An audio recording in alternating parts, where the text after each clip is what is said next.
The station lay under a quilt of snow so thick it seemed to muffle the world itself. Wooden beams, frosted over with ice, sagged beneath the weight, and the lanterns flickered dimly, casting trembling shadows across the platform. A wind gusted through the gaps in the walls, carrying with it the sharp, metallic sting of winter that bit through the layers of clothing even on the hardiest traveler.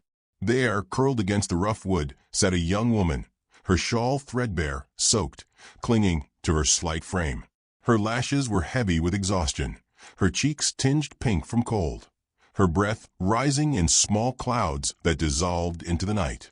The townsfolk had long since gone home, leaving her to the cruelty of the storm and the murmurs of the station mice, and perhaps the wolves that stalked the outskirts of every settlement in the territory. Iloan Morningstar, though young, carried in her eyes a patience and endurance honed by hardship. She had learned to survive on scraps, whispers, and the fleeting kindness of strangers. Yet tonight, the weight of the snow seemed heavier than it had ever been, pressing down upon her as if the winter itself were conspiring to remind her of her solitude. She shivered violently, curling deeper into herself, hands tucked under her thin shawl, and let her mind drift to distant memories of warmth she scarcely believed could exist again. The crunch of hooves on the packed snow brought her back with a start. A tall figure emerged through the dim lantern glow, his silhouette framed by the swirling flakes.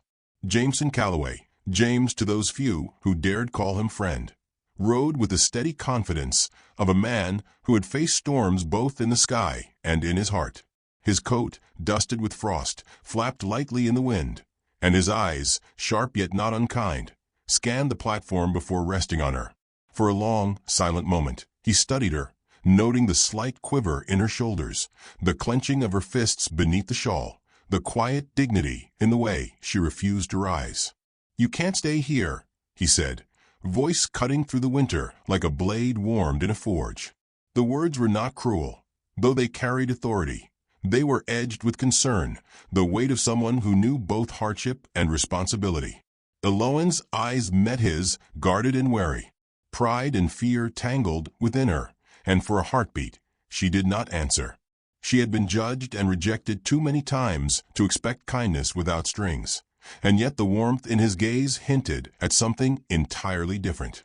James dismounted, the snow crunching under his boots as he approached. He held out his coat, rough and worn, smelling faintly of leather and cedar smoke. "You'll freeze through the night if you stay here. Take this." His words were steady, yet there was no presumption, no expectation, only the simple offering of safety. Iloan hesitated, pride tightening her chest like a vice. Acceptance felt like weakness, yet survival demanded otherwise. Slowly, trembling fingers reached out, brushing against the coarse fabric, and she let him drape it around her shoulders. A warmth seeped into her bones that was foreign yet desperately welcome. They moved together into the night, the platform fading behind them as the snow deepened. Each step was a negotiation between caution and trust. James kept a measured pace, aware that sudden movements could startle or frighten her, aware that words could either wound or heal. The town receded behind them, and with it, the whispers of judgment, leaving only the wind, the snow, and the slow rhythm of two lives intersecting. In the quiet between gusts, Iloan could hear the crunch of boots over ice, the faint whistle of her own ragged breathing, and the occasional distant cry of a wolf, reminding them of the frontier's mercilessness. "What's your name?" James asked, not pressing, merely curious. "Iloan," she whispered, voice thin and wary. It sounded fragile even to her own ears, yet it carried the weight of identity she had fought to protect in a world eager to erase it.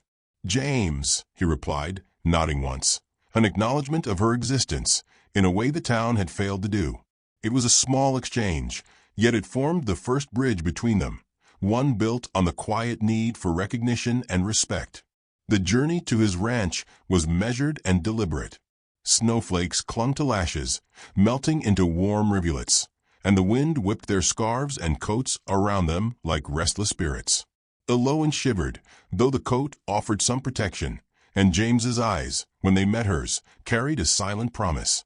"You are not alone tonight." The storm outside was relentless, yet within this shared struggle, a fragile sense of security began to take root. When the ranch finally came into view, a modest cabin nestled among pines dusted with white, relief washed over her in a wave so sudden it threatened to topple her composure. Smoke curled from the chimney, and the golden flicker of a fire through the windows promised warmth that was more than physical. It was sanctuary. James opened the door, stepping aside with a subtle nod that said, without words, that she was welcome here. Inside, the fire crackled, casting dancing shadows across the wooden walls. James helped her remove the sodden shawl and wrapped her in a thick blanket. She sank into the warmth with a quiet sigh, letting it envelop her weary limbs. They sat across from one another, not speaking, but communicating in glances and the slight shifts of posture, the language of those who have learned to read silence for truth. "You've been through much," James murmured finally, almost to himself. His eyes lingered on her hands, red from cold, and then on her face, noting the faint traces of fatigue etched like lines on a canvas of youthful determination. Eloan's lips parted, and she found herself telling him of the whispers in town, the cold beds in abandoned stations, the hunger, and the stares that cut deeper than frost. James listened without interruption, the firelight flickering in his eyes as he processed her story. When she had finished, he did not offer platitudes, only the quiet presence of understanding. "You're strong," he said softly. Not praise, not judgment, only acknowledgement. And in that acknowledgement, Eloan felt something she had not felt in months, a seed of trust, a faint glimmer of safety.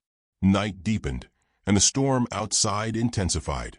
Yet within the cabin, the world contracted to the warmth of the fire and the steady rhythm of two hearts learning to exist together without force, without demand. Hours passed in measured silence, punctuated only by the occasional shift of weight or the gentle crackle of burning wood. In the quiet, Eloan realized that for the first time in her life, she was not defending against the world. Here, with James, she could simply be. Later, when sleep crept upon her, she awoke briefly to see him adjusting the blanket around her shoulders, ensuring the fire still burned bright against the cold night. Their eyes met, and in that brief instant, the enormity of her gratitude, the faint stirrings of hope, and the unspoken promise of protection passed silently between them. The snow continued to fall outside, indifferent and eternal, yet within the cabin, a fragile peace had been carved from hardship. Eloan curled back beneath the blanket, warmth settling into her limbs and heart alike. Outside, the wind whispered across the frozen land, but inside, firelight reflected in both their eyes, a quiet testament to resilience, trust, and the first tender threads of connection. The night was far from over, and the frontier beyond would remain harsh and unforgiving. But tonight she had found a place to rest, a human hand to hold in the dark, and a reason, however small, to hope that even in a world as cold as snow, hearts could still reach one another. And so, dear traveler of these tales, remember this. Sometimes it is not the grand gestures or the loud proclamations that save us, but the quiet insistence of one soul offering warmth to another. Even amidst the harshest storms, even when the world has turned its back, small acts of care can carve a path to hope, and perhaps, eventually, to love.